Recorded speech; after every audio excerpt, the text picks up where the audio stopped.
guys, so this is the closest I would say for the Mavic Mini. This is called the Mark drone, and I want to say the closest, okay? This is not the Mini, just letting you guys know that. I'm just comparing the I call this the quadcopter size, and also the propellers, and I'm just showing you what's this all about here, this Mark drone. You guys can see the quality on this one is not bad. I actually unboxed this. I was surprised with the quality. It doesn't feel plasticky. It's not one of those cheap drones. You know, if you have I think this company is part of the Adobe company. Um, the quality on this one is pretty good. I was surprised. I would say compared to Mavic Air, I would say about out of 1 to 10, I would say about 8. Okay. The reason why I'm saying that, because I mean it's really decent. I mean, there's no GPS. It's they're using bottom position sensing. They call it the VIU. What it does is just see that bottom camera in the bottom. It's like a fisheye. What it does, it reads the bottom position, the ground. But the drawback on this one at night in low light, it flies terrible, but it doesn't that bad though. I'll show you a video. If you guys tune into my channel, I put this guy to the test. I mean, I did everything I can. I did long range, I did fly in the wind, and it's supposed to be a 4K footage with a 13 megapixel picture camera, and also with a 20 minutes flight time. But in reality, I did not get that. I felt like I only got like 9 minutes or 8 minutes flight time. The reason why I'm showing you this, because the propellers that we all talk about, why is the Mavic Mini not, why is it screwed in? It's not like a hook on, like kind of like the Mavic Air or the DJI Spark. Well, this drone here, to be honest with you, is actually quiet. I was surprised. With the motor, it has that pancake motor in it. It's kind of like a brushless pancake. I will show you the motor difference on this one, but I'm just showing you right now how this thing is all about. But anyway, with this unboxing experience that I had, it's pretty good. But the performance do sucks. But anyway, this thing comes with a battery when I got it. Actually, with everything that you see here, I paid almost, what, 300 something dollars. So it's almost $400. So I have a feeling DJI should have with the controller if the Mark drone come out with the controller, you know. But this video quality, it doesn't feel 4K. It's not stabilized footage. I'm just gonna go ahead and show it to you guys what I'm talking about here. Um, the VIO technology is pretty good. It does job to position the drone, but it comes with this controller. This is the drawback of this controller. I did not like this controller. This remind me of Zero Tech. I forgot what kind of drone, but this controller right here, when you put when you put your phone, it's so wide. So, and also I'll compare this to a Mavic Air controller. The reason why I'm showing it to you guys this video here, because this is the closest we can ever get to the Mavic Mini, the size wise, the comparison. But this one is a little bit heavy. It is a little bit lighter than the DJI Spark, and it's a little bit bigger. It's a little bit smaller than. It's kind of weird. The size is weird. Once you put the arms together and the legs, it become like, you guys are gonna see what I'm talking about here. It comes with the propellers.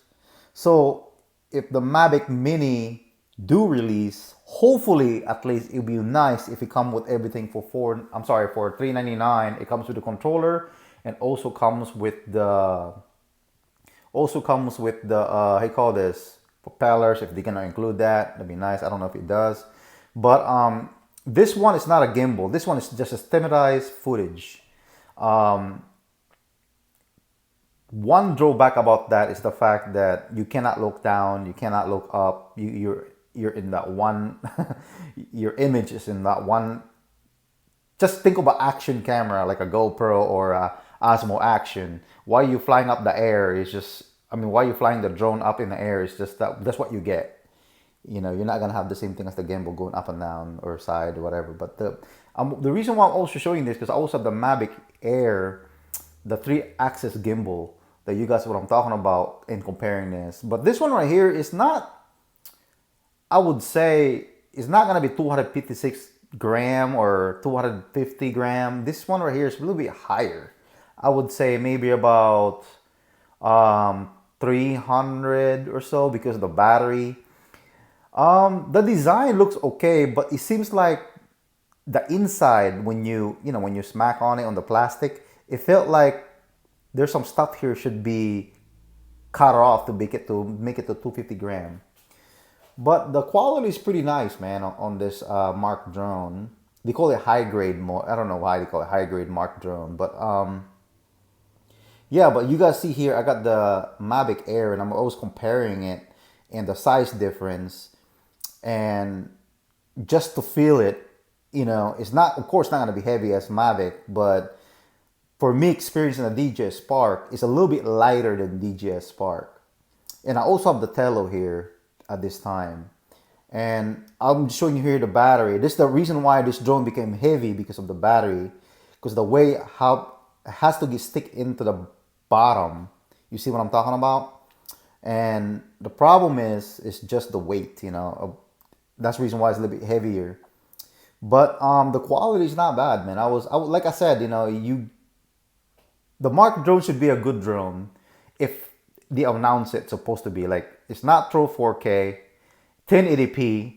Even in 1080p, when you're using this drone, I'll show you guys the footage. I mean, the quality of it is just shaky. I mean, Tello has a better stabilization.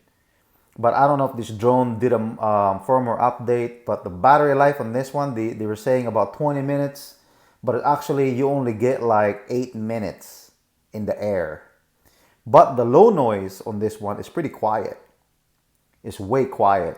I would say a little bit quieter than DJI Spark, but it's slow. This Mark drone is very slow. And if you guys also see the link, I'll put all the link here for you guys so you guys can see this guy performance. And by just using the Wi-Fi phone, just using the controller, you guys see how the range and all that kind of stuff I also put in here. But you can see here the Mavic Air, by comparing it, and you can see the propellers almost fit the Mavic Air. So it's kind of weird how it wides up. So I have a feeling the Mavic Mini, it might be like this Mark drone, but a little bit smaller and a little bit lighter. And you can see the controller, what I'm talking about. Hopefully DJI used this for the Mavic Mini. This controller, the same as they used the controller for the Mavic Air, because this controller for the Mark drone is I just don't like it. It's actually heavier, because you see that metal aluminum piece in the middle, that make it heavy. That just feels cheap. It feels like a Nafi controller. So you see how the solid the Mavic controller. When you compare this to the Mavic controller, you'd be like, out of 1 to 10, you would say the controller is like 4 because it's so plasticky. I mean, everything here is like, when you're like moving the buttons and everything, it feels loose. So it doesn't feel like refined like the DJI Mavic Air controller. Just letting you guys know that, or the Spark. But I'm just showing you guys here the comparison of the size.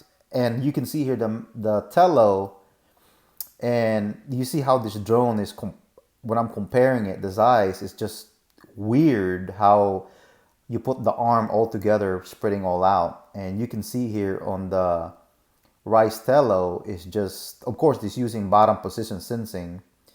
But I think the Mavic Mini also have the same kind of thing for the Tello. But this one right here, the Mark drone only has one little camera, and is having a hard time flying in the wind. Just letting you guys know that. I actually flown it, so you guys can see that video. I'm put all the link again one more time. Like I said, so the same thing as the Mavic Air bottom position sensing. I think that's what they're gonna be in the Mavic Mini. And you can see the Mark drone here. It doesn't have obstacle avoidance, okay? And with the Mavic Mini, when you guys see that footage, it has hole in the front, on the side. Hopefully it has obstacle avoidance. But and you can see here, I'm just comparing it. That's, and that's with the battery. And of course Tello's a little bit lighter, and by comparing, you see the gimbal. You see what I'm talking about? So if DJI did not put any obstacle avoidance, they should not put holes on the front or even on the edges on the side. Maybe it's the fan on the edge by the back area, but hopefully it's obstacle avoidance. It'd be nice if they did that. Anyway, guys, I just want to say thank you for watching my video, and I'm just gonna go ahead and put down the link over here in this description so you guys can see exactly how this Mark drone works.